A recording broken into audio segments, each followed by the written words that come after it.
60 రోజుల్లో మీతో ఇంగ్లీష్ అద్భుతంగా మాట్లాడిస్తాం. వెంటనే కాల్ చేసి జాయిన్ అవ్వండి. అసలు అమ్మాయిలు అబ్బాయిల్ని ఇష్టపడాలి అంటే అబ్బాయిలో ఉండవలసినటువంటి క్వాలిటీస్ ఏం చూస్తారు మేడం అమ్మాయిలు? అంటే ఏమనుకోవద్దు మీరు, ఇష్టపడాలంటే పెళ్లి చేసుకోవాలంటే అనే రెండు పక్కన పెట్టండి.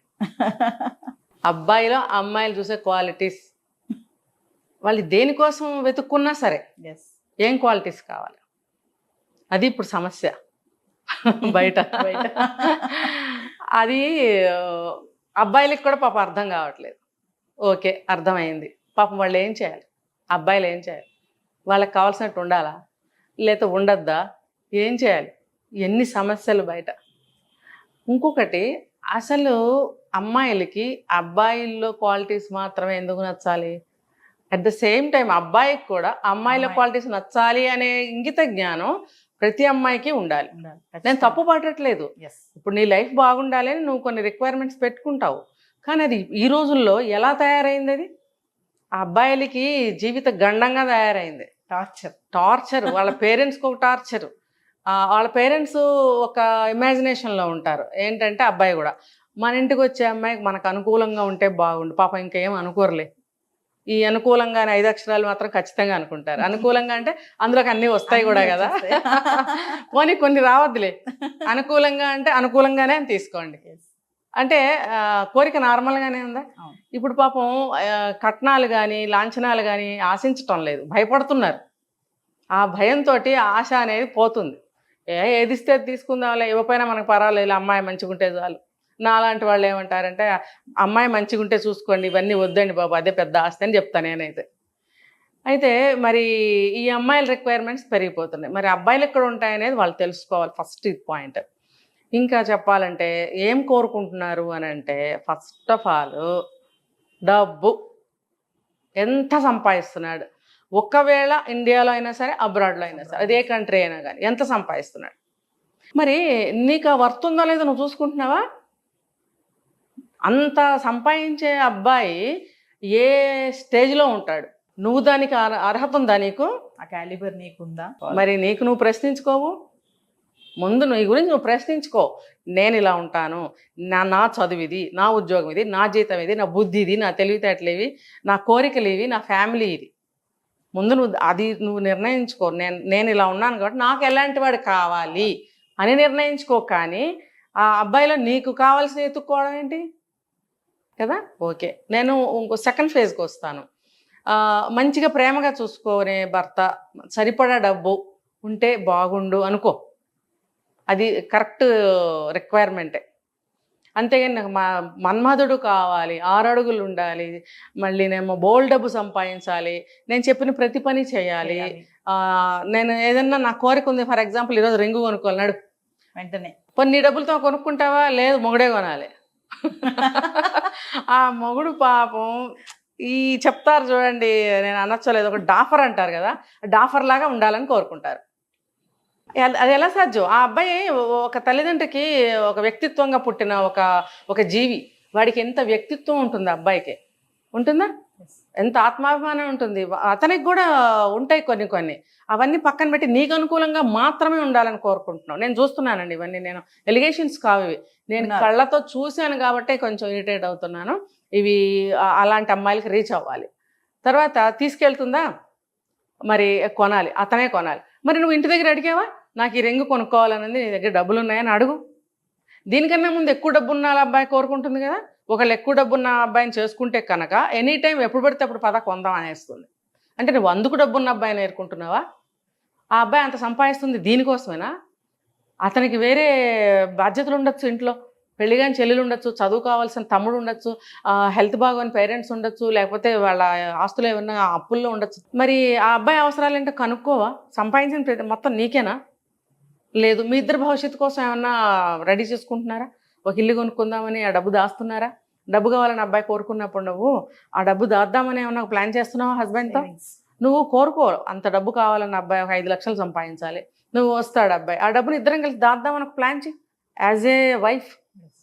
అబ్బే అది ఉండదు. ఇవి సరే, ఇవి రిక్వైర్మెంట్స్. ఇంకా అందగాడు కావాలి. నువ్వు అంత అందాన్ని కాపలా కాయగలవా? ఓకే, అంత అందగాడు అందరూ 100 మంది బ్రహ్మాండంగా ఉన్నవరా అంటారు, సినిమాల్లోకి వెళ్ళాల్సిందంటారు, మోడలింగ్కి వెళ్ళాల్సిందంటారు, నీ అందానికి అసలు నువ్వు ఇక్కడ ఉండకూడదురా అంటారు. మరి ఆ అబ్బాయి అభిప్రాయాలు ఎలా ఉంటాయి? ఉన్నప్పుడు ఇంత అందగాని కదా అని అనుకున్నప్పుడు కొంచెం ఈగో ప్రౌడ్ కూడా ఉంటాయి. అవి ఉన్నప్పుడు ఇంకో వైపుకి ఎటన్నా అటెంప్ట్ అవ్వచ్చు. నువ్వు కాపలా కాస్తావా? కోర్స్ ఆ అబ్బాయికి నువ్వు కాదు ఇంకో అమ్మాయితో పెళ్ళి అవుతుంది, కానీ ఆ వేరే అమ్మాయితో పెళ్ళి అయినప్పుడు ఆ అబ్బాయి లైఫ్ ఎలా ఉందో ఇప్పుడు నీకు అనవసరం. ఎవరో ఒకళ్ళు ఉండాలి కదా. అదేదో నేనే ఉంటానని నువ్వు అనుకున్నప్పుడు ఆ అబ్బాయి బుద్ధి మంచిది కాదనుకో, అంత అందగాడైనా సరే ఇంకో వైపు కాలు వేస్తాడు. నువ్వు తట్టుకుంటావా? యాక్సెప్ట్ చేస్తావా? నువ్వు డబ్బు కోరుకున్నప్పుడు ఎలా ఉండాలి, అందాన్ని కోరుకున్నప్పుడు ఎలా ఉండాలి కదా. మెయిన్ ఈ రెండు ఉంటాయి. తర్వాత అతను మంచి మనసు గలవాడని చూసుకోవాలి. అది ఆలోచించరు. నేను చెప్పిన పని చేస్తున్నాడా లేదా, నేను అడిగింది ఇస్తున్నాడా లేదా, ఎటు వెళ్ళాలంటే అటు తీసుకెళ్తున్నాడా లేదా. రాత్రి 11 గంటలకి నిద్రపోతారు, అన్నం తినేస్తారు, శుభ్రంగా ఏం కావాలని తినేస్తారు, ఒక నిద్ర కూడా వేసేస్తారు. 11కో మెలకు వస్తుంది అనుకుందాం, ఫర్ ఎగ్జాంపుల్ 11:30కో మెలకు వస్తుంది, 12కో లేచి నాకు ఇప్పుడు పానీపూరి తినాలనిపిస్తుంది బేబీ, వెళ్దాం పదా, చలో బేబీ. వాడు కొత్త మోజులో ఉంటాడు, చలో బేబీ అంటే చలో బేబీ. పానీపూరీలు 1 గంట దాకా దొరుకుతాయి, చాట్లు దొరుకుతాయి, ఇంకోటి అన్నీ దొరుకుతాయి. అర్ధరాత్రి నైట్ ఫుడీస్ ఉంది మేడం, దొరుకుతున్నాయి కదా. పోనీ ఆర్డర్ చేసుకోవచ్చుగా. బయటకు వెళ్ళి తినాలి, enjoy, that is called enjoy. ఆ టైంలో బయటకు వెళ్ళి అది తింటే ఎంజాయ్, మనసు శాంతిస్తుంది, ఈగో సాటిస్ఫై అవుతుంది. సరే వెళ్ళి తిను.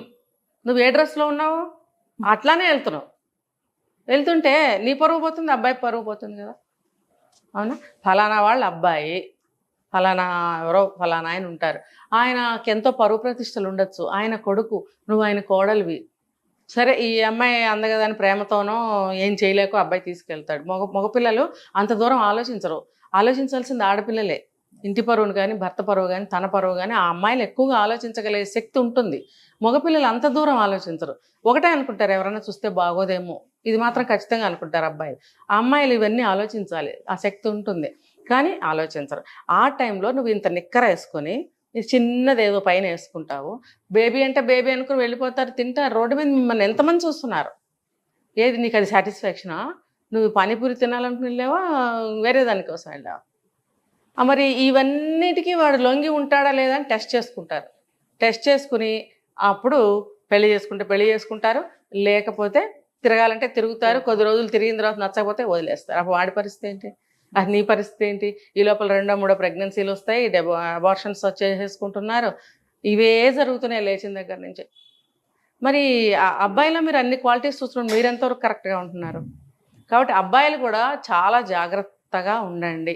నన్ను అడిగితే లవ్ మ్యారేజ్ చేసుకోవడం తప్పు కాదు, కానీ లవ్ మ్యారేజ్లో కానీ మీరు ఎంచుకున్న అమ్మాయిల్లో కానీ ఎంతవరకు ఎంతమందిలో మంచి క్వాలిటీస్ ఉన్నాయో మీరు తెలుసుకోవాలి. ఎప్పుడైనా అమ్మా నాన్న చెడ్డ చెప్పరు. అరే బాబు, మన తెలిసిన వాళ్ళు ఉన్నారు, దూర బంధువులో ఫ్రెండ్స్ వాళ్ళ అమ్మాయిలో మంచి వాళ్ళు, సాంప్రదాయంగా పెరిగిందిరా అబ్బాయి, నీకు సూట్ అవుతుంది, మనకు సూట్ అవుతుంది, నిన్ను బాగా చూసుకోగలుగుతుంది, చేసుకో అన్నప్పుడు నోరు మూసుకుని పెళ్లి చేసుకోండి. అది అమ్మాయి అయినా సరే అబ్బాయి అయినా సరే. ఆటోమేటిక్గా ప్రేమ పుడుతుంది, నీ పట్ల వాళ్ళకి ఇష్టం గౌరవం పెరుగుతాయి. పెరిగినప్పుడు ఆటోమేటిక్గా నువ్వు అడిగింది ఏదైనా ఇస్తాడు, నువ్వు చేయమన్నది ఏదైనా చేస్తాడు. నీకు ఒంట్లో బాగానప్పుడు వంట చేసి పెడతాడు, ఇద్దరు ఎమర్జెన్సీలో బయటకు వెళ్ళాలనుకున్నప్పుడు నీకు వంటలో సాయం చేస్తాడు, బట్టలు ఆరేసి పెడతాడు, ఏదైనా ఇంట్లో పనులు ఏదైనా సరే 50-50 చేసేస్తాడు అబ్బాయి. అది ఆటోమేటిక్గా తన బాధ్యతగా చేస్తాడు. మీరు ముందుగానే ఏరుకోవాల్సిన అవసరం లేదు. ముందుగానే మీరు రిక్వైర్మెంట్స్ చెప్పడము, అబ్బాయిల్లో క్వాలిటీస్ వెతుక్కోవాల్సిన అవసరం లేనే లేదు. అంటే తర్వాత మీరు టార్చర్ పెట్టడానికి కండిషన్స్ అడుగుతున్నారా, క్వాలిటీస్ వెతుక్కుంటున్నారా? ముందు ఒప్పుకున్నావు కదా, నీలో ఈ క్వాలిటీస్ ఉండబట్టే నేను చేసుకున్నాను కదా, ఇప్పుడు ఎందుకు ఇట్లా నువ్వు రివర్స్ తయారయ్యావు అని నువ్వు అడిగి తగదా గొడవలు పెట్టుకుని కోర్టులకి ఎక్కి డివోర్స్. అది ఎన్ని రోజులు ఎన్ని నెలలో మరి వాళ్ళకే తెలియాలి. మరి నువ్వు ఎంచుకున్న క్వాలిటీస్ విలువే ఉంది అక్కడ? ఒప్పుకున్న అబ్బాయికి విలువే ఉంది, అసలు క్వాలిటీస్కి విలువేది? కాబట్టి క్వాలిటీస్ వెతుక్కోకండి. అమ్మ నాన్న చూపించిన వాళ్ళు చేసుకుని నోరు మూసుకొని జీవితం బంగారంగా పెట్టుకోండి, అమ్మాయినా అబ్బాయినా. బయట షోకేస్లో బొమ్మలు, చీరలు రకరకాలు కనబడతాయి మనకి, ఎంత బాగుంటాయో లైట్లలో. అదే చీర ఇంటికి తెచ్చుకోండి నచ్చదు, అదే బొమ్మ ఇంటికి తెచ్చుకోండి నచ్చదు, అసలు నచ్చదు. అది ఎందుకంటే లైట్లలో వెలుగుతుంది, అది మనకు అదే కనిపిస్తుంది.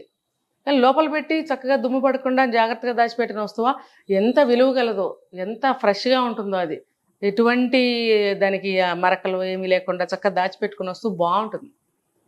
అలాంటి సంబంధాలు వస్తే చేసుకోండి, మీ జీవితాలు శుభ్రంగా ఉంటాయి. మీకు 2-3 ఏళ్లలో ఒక 2 పిల్లల్ని కానీ ఇల్లు సంసారం చూసుకునే భార్య అయితే చాలు కదా, మీ కోరికలు తీర్చే అమ్మాయి అయితే చాలు కదా, మీరు చెప్పిన మాట వినే అమ్మాయి అయితే చాలు కదా, మీ కోఆపరేట్ చేస్తే ప్రతి విషయంలో చాలు కదా, అలాగే ఆ అమ్మాయికి కూడా చాలు కదా, ఇద్దరికి అవి. ఇంకా ఏం కావాలి? మీరేమైనా సినిమా ఫీల్డ్కి వెళ్ళి సినిమా యాక్టర్ అవ్వాలా, లేకపోతే ఇంకో చోటకి వెళ్ళాలా, బజార్లో డ్యాన్స్ చేయాలా, సిగరెట్లు కాల్చాలా? కావాలా అవన్నీ చేస్తే ఏమవుతారు? అవన్నీ తెలుసు, అవన్నీ చేస్తే ఏమవుతారో తెలుసు. అది అందుకు ఇష్టమైతే మీరు క్వాలిటీస్ వెతుక్కోండి. అబ్బాయిలు మీరు కూడా లొంగిపోండి, నాలో ఉన్నాయి నేను చేసుకుంటా అని లొంగిపోండి. అయితే దానికి రిజల్ట్కి మాత్రం మీరు సిద్ధంగా ఉండండి. దాని రిఫ్రిగేషన్స్ అనేవి చాలా ఉంటాయి దారుణంగా. మీరు ఒకసారి దాంట్లో ఇరుక్కున్నారంటే ఆ గమ్ములో బయటికి రాలేరు. తల్లిదండ్రులు కూడా ఏం చేయలేక ఒప్పుకుంటారు ప్రస్తుతం. తర్వాత అమ్మా అని వాళ్ళ మీద పడిపోతారు, అబ్బాయినా అమ్మాయినా. వాళ్ళు ఏం చేస్తారు? ఎలా ఆ చిక్కుని తీస్తారు? ఎలా తీయగలరు? తెలుసా వాళ్ళకి? చివర మొదల తెలుసా దారానికి చిక్కు? నువ్వు వేసేసావు అన్ని మారాముళ్ళు. నువ్వు ఏడిస్తే ఎవరేం చేస్తారు? అయ్యో మన పిల్లే మన అబ్బాయి అని అక్కుని చేర్చుకుంటారు కొద్ది రోజులు. వాళ్ళు గదిలో అమ్మా నాన్న ఎంత బుర్రలు బద్దలు కొట్టుకుంటారో, వాళ్ళిద్దరు ఒకళ్ళనొకళ్ళు ఎన్ని నిందించుకుంటారో, నీ వల్ల అంటే నీ వల్ల. అసలు ఆ సమస్య నుంచి ఎలా బయటపడాలి, ఎవరిని అప్రోచ్ అవ్వాలి తెలియక వాళ్ళు నిద్రాహారాలు మాని రూమ్లో ఎంత బాధపడుతుంటారో తెలుసా మీకు? 30 ఏళ్ళు ఉండొచ్చు, 35 ఉండొచ్చు, 25 ఉండొచ్చు. మీరు ఇంత పెద్ద పిల్లలు అయ్యండి వాళ్ళకి ఆ సమస్య తీసుకొస్తారా ఏంటి? మీరు ఎత్తుక్కునే క్వాలిటీస్ ఏంటి? అమ్మా నాన్నకి మీ చిన్నప్పుడు 2 జడలు వేస్తే బాగుంటుందా, బాబ్డ్ హెయిర్ పెడితే బాగుంటుందా, ఫ్రాక్ బాగుంటుందా? వాళ్ళు వేస్తేనే కదా మీరు వేయించుకుని పెరిగారు. అన్నంలో పప్పునే వేస్తే తింటుందా, చారు వేసి పెడితే తింటుందా అని తెలుసుకుని చేసి పెట్టింది వాళ్ళు కదా. ఏ స్కూల్ అయితే మా అమ్మాయికి బాగుంటుంది, ఏ సబ్జెక్ట్ అయితే బాగుంటుంది నిర్ణయించి స్కూల్లో పెట్టింది వాళ్ళు కదా. నీకేం ఒకటి కావాలి, పెళ్ళాం కావాలో నిర్ణయించడం వాళ్ళకి రాదా? ముందు వాళ్ళు పెళ్లి చేసుకుని జీవితం గడిపి మిమ్మల్ని ఇద్దరిని కానీ 25 ఏళ్ళు కాపురం చేశారా? నువ్వు చేసావా పని? నీకు ఇంకా ఏమీ లేదు ఇక్కడ. నువ్వెలా నిర్ణయించుకుంటావు నీ జీవితాన్ని? నీకేమొచ్చు, ఏం చూసావు, ఏం తెలుసు? నీకేమీ తెలీదు, జీరో. అందుకని అమ్మ నాన్న చెప్పింది, అమ్మ నాన్న చూపించింది, చక్కగా అరేంజ్డ్ మ్యారేజ్ చేసుకోండి. అర్థమైందా? పెళ్లి చేసుకుని లవ్ చేయండి, అది ఇంకా బాగుంటుంది, చాలా బాగుంటుంది. అది లవ్ మ్యారేజ్ కంటే అరేంజ్డ్ మ్యారేజ్లో పుట్టిన ప్రేమ ఎప్పటికీ పోదు. నేను రాసిస్తా కావాలంటే. ఎన్ని కొట్టుకుంటారు, అసలు ఎన్నో జరిగిపోతాయి, అయినా కూడా ఇది శాశ్వతం. సో ఒకరిలో ఒకరు క్వాలిటీస్ వెతుక్కునే ముందు అసలు మనం ఏంటి మన అంతే చూసుకోవాలి. అవును అసలు మనం ఏంటో తెలియకుండా నువ్వెలా వెతుక్కుంటావు? నువ్వు అంత అందగాడు కావాలన్నప్పుడు నువ్వెంత అందగా చూసుకో.